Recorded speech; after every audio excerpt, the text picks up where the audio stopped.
Well, since we're still waiting for the hot saw, the D44, to get bored out and everything, I guess we will progress on to the next move, what I've been planning to do for a little while. And that is take the bar and chain off of the 640, because this goes on the 325. So I want to put that back on it, and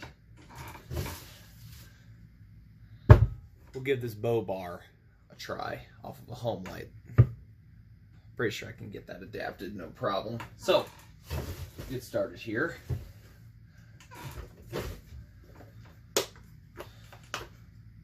Figured, why not, right? Of course, I've got the chain that it came with, and I've got other 1/2 inch chain down here, used ones, but I really don't plan on using this saw too god-awful much. Just a good display saw. Good for running, too. I'm trying to think what I'm doing here.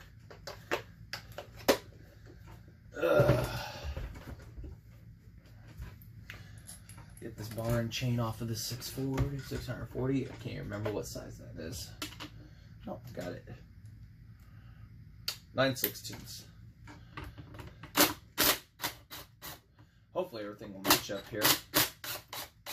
If you didn't see this, don't know anything about the saw, you got, I don't think I didn't do a YouTube series on this, but this one I completely rebuilt. Took it all the way down, rebuilt it, new rings, new hand cut gaskets, the whole shebang on her, and put her back together, and put a steel 090 carburetor on it because the flat back was completely shot. There was no saving that one. So you guys can still see. Alright, yep. Oil coming out like mad. Bar oil. It was on the shelf in there too. It's like, what's going on? So hopefully we get that leaking primer issue on the 325 fixed. Won't idle. I'll have to go back in and I think either take the carburetor back on and check the idle circuit, but it does. How did I do this last time? I think I took that nut off of there and got this to... No, I shouldn't have to do that. Got to go in that other one, and the idle circuit I think needs re-cleared out again, because it's acting like it's not getting enough gas. Because it'll idle. I mean, you can put gas right down straight into it and it'll run, but it'll idle. So, but we'll come back to that one hopefully here soon. So, good bar there. Good bar and chain. It came right on it. 325 was a damn good, decent saw. So, let's see how well this homelite bar. And I know I gotta flip the foot over, but we'll get to that when that time comes. See what it's gonna take to fit this on. Well, it's nice and good. Looks the part too. I don't know if you guys can see that. Yep, seems to fit the part real good. So, hope all will be well with it. So what are we gonna have to do to get the adjuster to fit?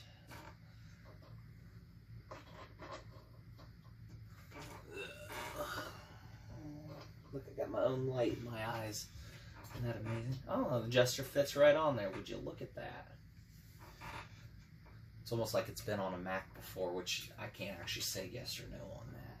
But I got this bar from I think an Ohio buddy in Ohio. He had it and kind of looked at it, and I said, yeah, I think I got the perfect saw to mount that onto. So theoretically, I had the perfect saw. So I got the chain that came with it. It's a little used up, but it might work. Maybe I have the correct bag. I don't know.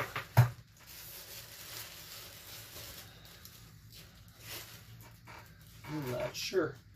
And this saw runs a 1/2 inch chain.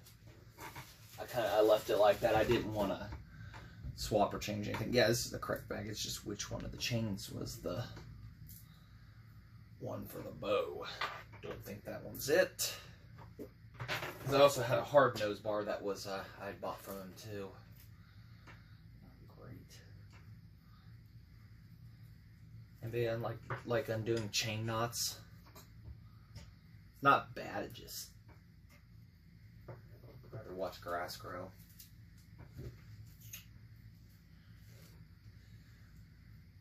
I wish, you know what, I can't wish anything upon that. Alright, now that that's there, I can bring that over.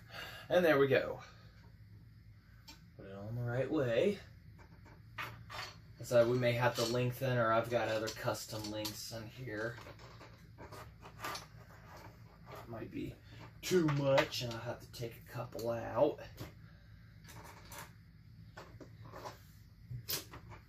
Ooh, yeah, we're gonna have to. We'll have to eliminate a couple links in this, like majorly. I'll get you guys over here to see this. One hand. So you can see, we need to take out a couple links. Drive links, I know it isn't exactly in there 100%.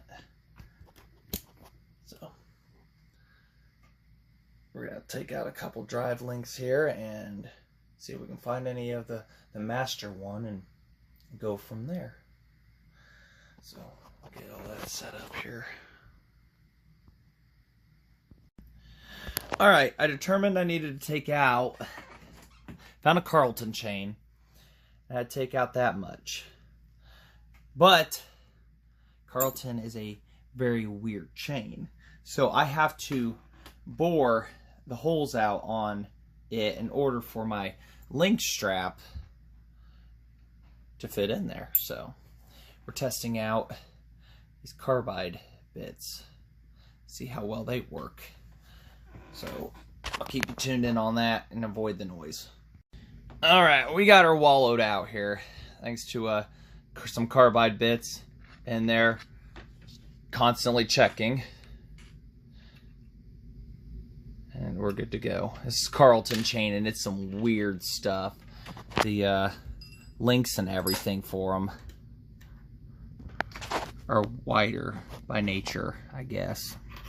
So we'll get this tossed on here and everything, double check all the measurements and stuff, and then we will get the ball peen hammer out and peen the rivets over and put her on. I may have to take that washer off to slip it on there, and then there's a lot of play on this back part, so we will, I think I have a bushing around here somewhere maybe to fit in there to help stop that. So keep trucking on here on the 640. Alright, lots of trial and error. There's our link, wallowed out and everything to fit. And it's like, yeah, it's a little shorter, but it's still a 1/2 inch chain. So now we gotta get our strap peened on, and that shouldn't take long. And then get our foot turned over. And the oiling, I'm not sure on how this one. That's, like I said, that's a weird one. I mean, there's a hole right here, and then does it go up, back, down? I don't know, so we're gonna have to investigate that. But if you've seen my video on the CP125 and the bar adaptation, you know I make stuff work. Alright, the peening process here is quite simple. We're just rolling a rivet, rounding it over, flattening it, whatever you want to call it. And we're just taking the end of the ball peen hammer here, and we're just smashing it.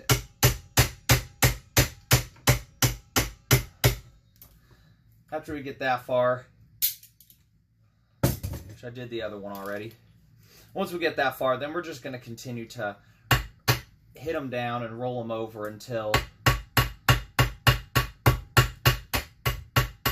and you don't want to get it too tight though.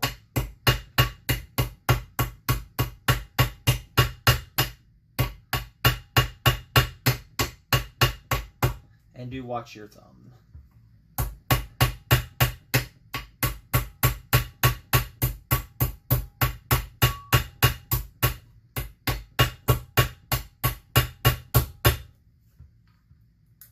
There we go. Peened over. Nice and flexible, but no excessive play. So now we can get this fitted onto the saw. I think you guys can still see me. So I've had to move the camera a couple times. All right, yep. So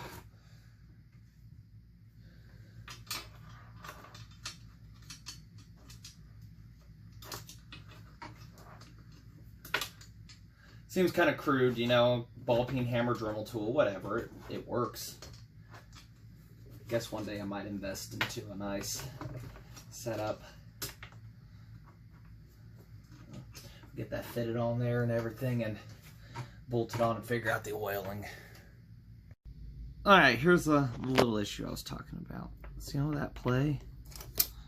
Kind of makes it hard to properly tension. So we're going to take this brass sleeve and we are going to fit it.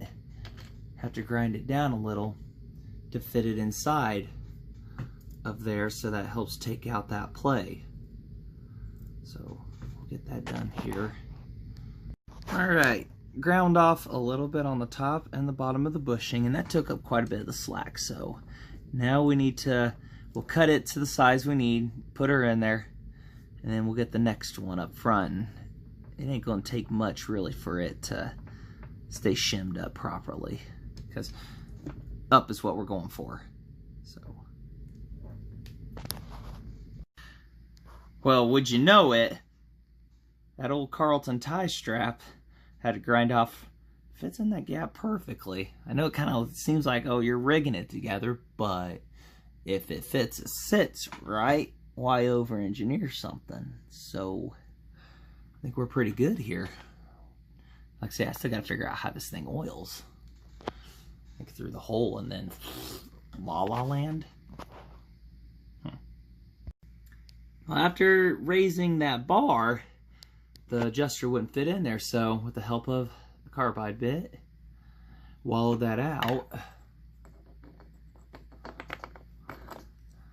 We're good to go, and the adjuster is going to work out for us. So we'll get this buttoned up here. Like I say, we'll get that spike pointed down, or the foot, or whatever people really want to call it. All right, let's get this foot turned around. Got her on there nice and good. So take the first one out.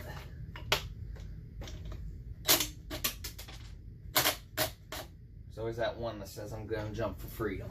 I see it. Jump, little buddy. Be free. Okay,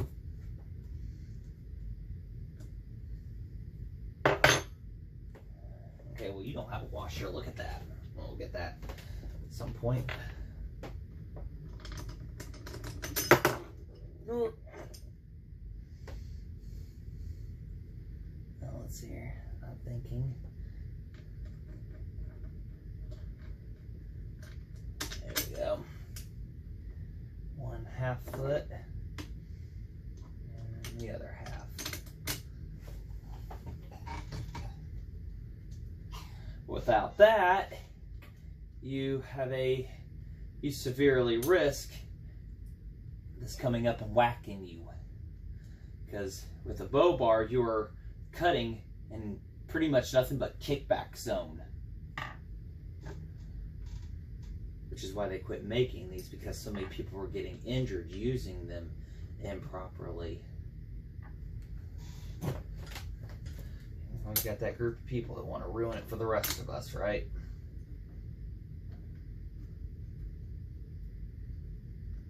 Are these two different bolts? Maybe got a fine thread and a coarse thread, I'm not sure. Well, you guys just came off of there, I'm not sure. No, they're the same. I guess they just want to go back on their ones they came off of.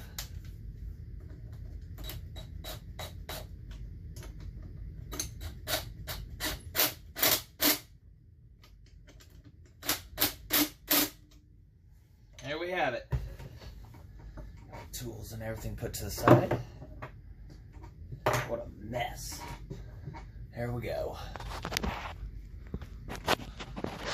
Let's hope we've got one bow bar conversion. And there it is, the size of my hand. There's industrial size WD-40 for comparison. So hopefully we'll be doing a cut with this I don't know, I think I may make a separate video for that one, but like I say, if you like what you see, comment, hit that like, subscribe. We're gonna have plenty more Mac videos. Got a real special treat one coming up here. That's one's gonna be another 2-year project on that one, but you guys are really gonna like that one I'm gonna present up probably in the next week or so. So until then, thanks for watching.